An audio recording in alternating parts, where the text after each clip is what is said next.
Okay, you are absolutely not going to believe what just flashed across my screen. Seriously, forget your usual Hollywood drama. This is. Wow. What's up? It's a plot twist straight from, well, not the White House exactly, but Truth Social.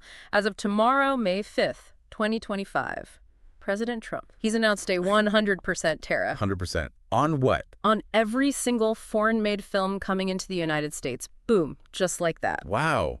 Okay. That's a bombshell. Lands like a real shockwave, doesn't it? Totally. It feels like, the end of Act 2 cliffhanger. Yeah, a former actor himself deciding he's going to rewrite the rules for the entire global film industry with one social media post. Exactly. The guy from Home Alone 2 is now declaring war on, I don't know, French cinema, K-dramas. So what's the justification? There must be some reasoning given, right? Oh, yeah.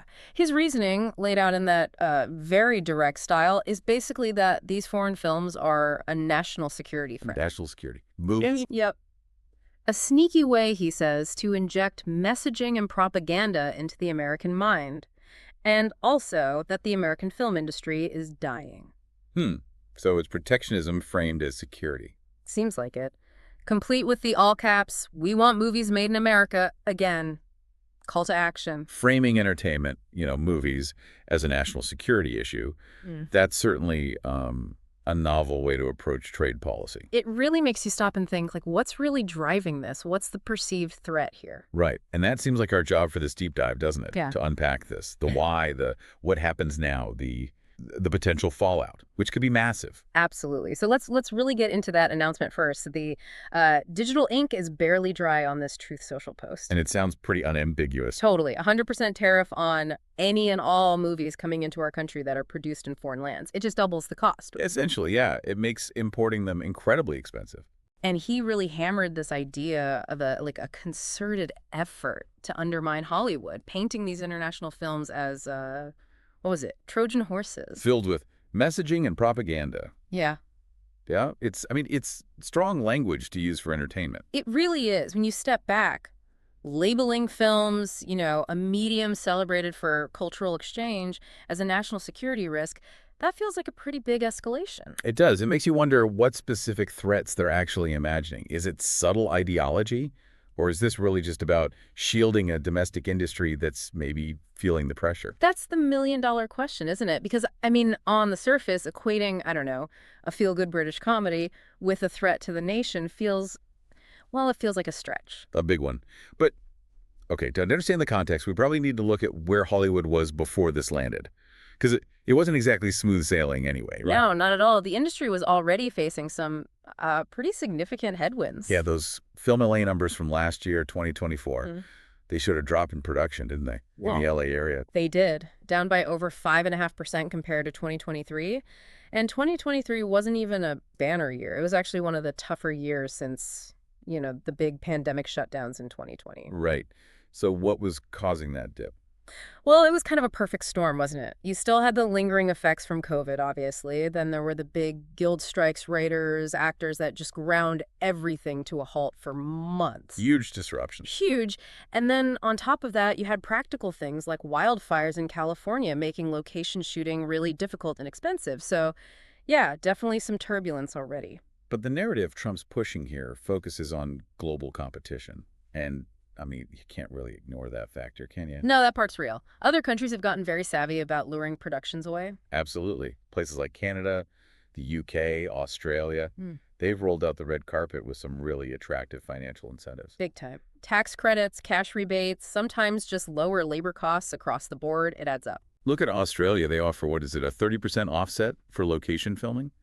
Plus another 30% for post-production work done there. Yeah, that's huge. Think about it. Almost 2/3 of your eligible costs potentially covered. No wonder foreign productions pumped like $750 million into their economy last year. Exactly. And that directly influences where the big studios decide to shoot. We're talking Disney, Paramount, Warner Brothers. They're making strategic calls based on these incentives. It saves them money.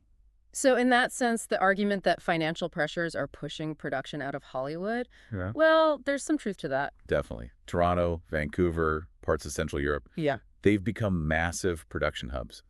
Sometimes even busier than California, depending on the time of year. Okay, so against that backdrop, boom, this 100% tariff lands. Let's just break that down super simply. Go for it. It basically just doubles the cost of bringing any film made outside the U.S. into the country to show it. Right. So say you've got a brilliant, low-budget indie film from, I don't know, South Korea. Cost $1 million maybe in distribution fees to get it shown here. Now, with the tariff, it suddenly costs $2 million. Just like that. An extra $1 million straight to the government. The goal being, presumably, to make those foreign films just too expensive. So distributors, cinemas, streamers, they'll just stick with American-made stuff. That's the intended outcome, yeah. Right. Force the money back into domestic productions. The assumption is that this kicks off a big resurgence in U.S. filmmaking. Wow. The logistics of this seem like a nightmare. How do you even define foreign-made anymore? Exactly. That's a huge question. The industry is so globalized now. You've got co-productions between, like, 3 different countries. You shoot scenes on multiple continents. Post-production is done by teams scattered everywhere. Right. So if a Marvel movie shoots mostly in Atlanta, but has, say, a major visual effects sequence done by a company in London, is that foreign? Where do you draw the line? Or what about an indie film? Maybe it gets money from France, Germany, and a U.S. distributor with a British director and an international cast. It gets incredibly messy, incredibly fast. The practical hurdles seem enormous. Just figuring out the origin for tariff purposes looks like a full-time job in itself. And, okay, beyond the sheer headache of how you'd even do this, the backlash, the international retaliation, that feels almost guaranteed, doesn't it? Oh, absolutely. This isn't happening in a vacuum.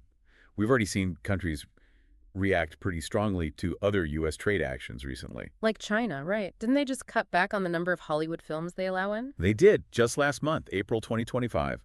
Slashed the quota pretty significantly in response to other tariffs. And look, U.S. films earned almost $600 million there last year.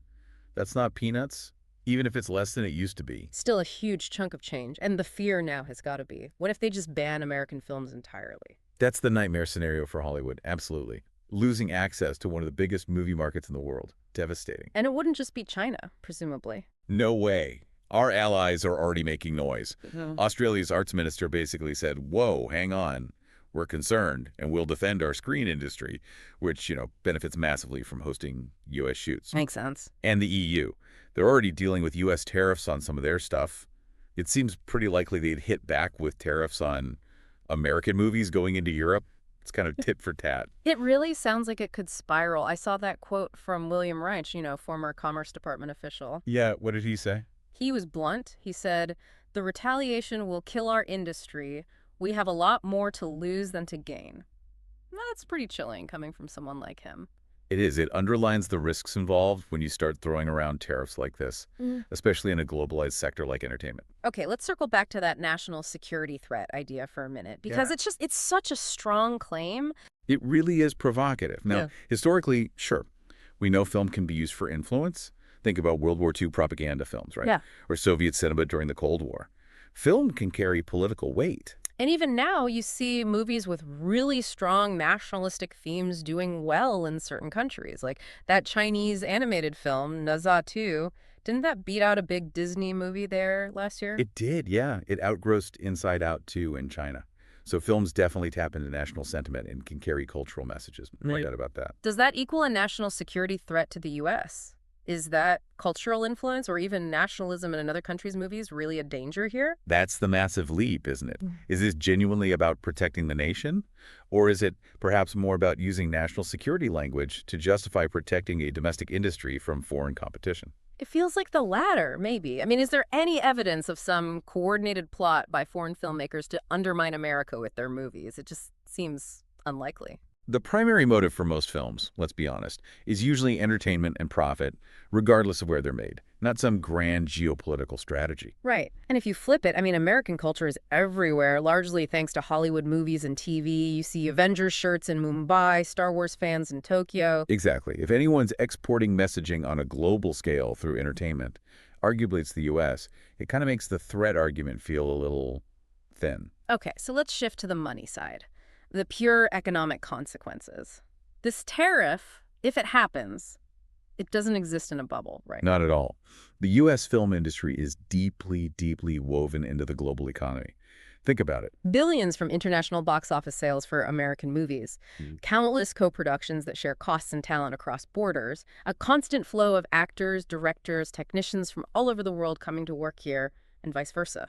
It's a completely interconnected ecosystem. Yeah. And trying to abruptly wall off the U.S. part with a 100% tariff, well, that could set off a whole cascade of negative effects. Yeah. For us, the audience, what does that mean? Higher ticket prices. Almost certainly higher ticket prices, yeah. And fewer choices. A lot fewer choices, probably. So those amazing indie films or foreign hits that sometimes break through, like Parasite a few years ago or RRR, those might just become too expensive to bring over. That's a very real risk. Distributors might just say, look, adding 100% makes this unviable, so you just don't get to see them in theaters here. And streaming, what about Netflix and the others? They have tons of international stuff. Huge point. Think about shows like Squid Game, these massive global hits that originated elsewhere. This tariff could make it way harder or way more expensive for platforms to license that kind of popular foreign content for U.S. viewers. Which makes their service less valuable, potentially. It limits the library. And remember, the bigger trade picture, too. China already has tariffs on U.S. goods. The EU might retaliate. Right, you mentioned that. Ironically, film is actually one area where the U.S. often runs a trade surplus with countries like China. We sell more movies there than they sell here. This tariff could put that surplus at risk and just escalate trade tensions overall. And the timing. Didn't the economy already show a slight contraction earlier this year? Like, first quarter GDP was down a tiny bit? Yeah, there were reports of a 0.3% contraction in Q1 2025. Some analysts were already pointing fingers at existing trade policies as a factor. Adding huge new film tariffs probably wouldn't help that situation. So inside Hollywood itself, what's the reaction likely to be? Panic. Oh, I imagine pure, unadulterated panic in many boardrooms. Yeah. The major studios are probably scrambling. They're already dealing with, shift to streaming, recovering from the strikes. Now this. It forces a total rethink of global strategy. And what about the smaller players, independent filmmakers? For them, it could be absolutely devastating. Many indies rely heavily on international co-production money, selling distribution rights overseas to get their films made.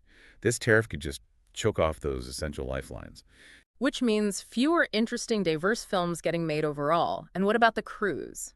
Actors, writers, technicians. Grim outlook, potentially. If overall production volume shrinks because of this uncertainty or studios pulling back, that means fewer jobs. And that's on top of the production slowdown we already talked about. Okay, is there any potential upside? Any silver lining, however thin? Well, maybe you could argue, and some politicians might, that this forces investment back home. Like California's Governor Newsom just proposed boosting the state's film tax credit, right? Trying to keep productions in CA. Yeah, up to $750 million. And other states like Georgia and New Mexico, they have their own incentives too. So the argument could be made that if this tariff makes filming overseas prohibitively expensive or risky for U.S. studios, they might have no choice but to stay domestic. It could, theoretically, lead to a boom in American-based production. It feels like a really high-stakes gamble, though, like burning down the village to save it, almost. It's definitely a radical approach with hugely uncertain outcomes, and the impact goes way beyond Hollywood studios. Right, like, think about Bollywood in India. That's a massive $2.5 billion industry. And they rely quite a bit on U.S. distribution to reach audiences here, both the diaspora and, wider crossover fans, for hits like Bahubali. This tariff hits them hard, too. And those big international studios, like Pinewood in the UK, where they shoot Bond and Star Wars, or all the production happening in Australia. Yeah, they've become major hubs, Yeah. often built around servicing these big American productions. If the U.S. studios pull back significantly because of cost or retaliation fears, that's a major economic hit for those countries and their skilled workers. There's a weird irony here, too, isn't there? This protectionist move could actually end up strengthening foreign film industries in their own markets. How so? Well, if American films face retaliation or just become less present overseas because of these trade wars, it creates more space for local films to succeed, like we saw with Ni 2 in China. Less Hollywood competition could mean bigger domestic hits elsewhere. That's a fascinating, if perhaps unintended, consequence. Limiting American cultural exports could boost local culture industries abroad. Now, it's really crucial we stress this point. As of today, May 5th, 2025, this is still a proposal. Right, despite the very definite language in the announcement. It's been announced, yes, but it's not actually law yet. Tariffs aren't usually enacted by social media posts, right? Not typically, no. Yeah. Ultimately, Congress has the authority to regulate foreign commerce and tariffs. There will likely be intense lobbying from Hollywood, from distributors, from cinemas, trying to push back or modify this. There might even be resistance within the president's own party if they start calculating the potential job losses or economic damage. Absolutely. Yeah. So we're in a state of, well, high uncertainty. The global film world is basically holding its breath right now. Waiting to see how this plays out. And really, this whole situation shines a bright light on that fundamental tension we see everywhere now. The push for America First protectionism versus the reality of a deeply interconnected global economy. Especially when it comes to culture, film, music, stories. They just naturally cross borders, don't they? They do. And trying to build walls around that flow, it risks creating a much poorer, less diverse cultural landscape for everybody, not just economically, but intellectually and emotionally too. And you can't forget the human cost. The filmmakers, the artists, the crews all around the world who rely on international collaboration to tell their stories. This creates real barriers for them. And bringing it back to you, the listener, this isn't just some abstract policy fight. If this tariff goes through, it could genuinely limit the kinds of stories you have access to. Fewer perspectives, fewer windows into other cultures through film. So as we wrap up this deep dive into, frankly, a shocking development, the big questions are still hanging there, aren't they? Yeah. Will this actually save Hollywood, like the president claims? Or will it backfire spectacularly, harming the industry and limiting audiences? What are the global ripples going to be? It really feels like a high-stakes drama, and we don't know the ending yet. Definitely not. The situation is very much developing. Which leaves us, and you, with a final thought, perhaps. Beyond all the economics and politics, what does putting up barriers to global storytelling really mean? What's the value we place on hearing diverse voices, seeing different lives unfold on screen? What do we lose when those connections are frayed or broken? Something important to consider, I think. Absolutely. Well, we will definitely be watching this story closely and bring you updates as it unfolds. This is one cliffhanger we need to see resolved.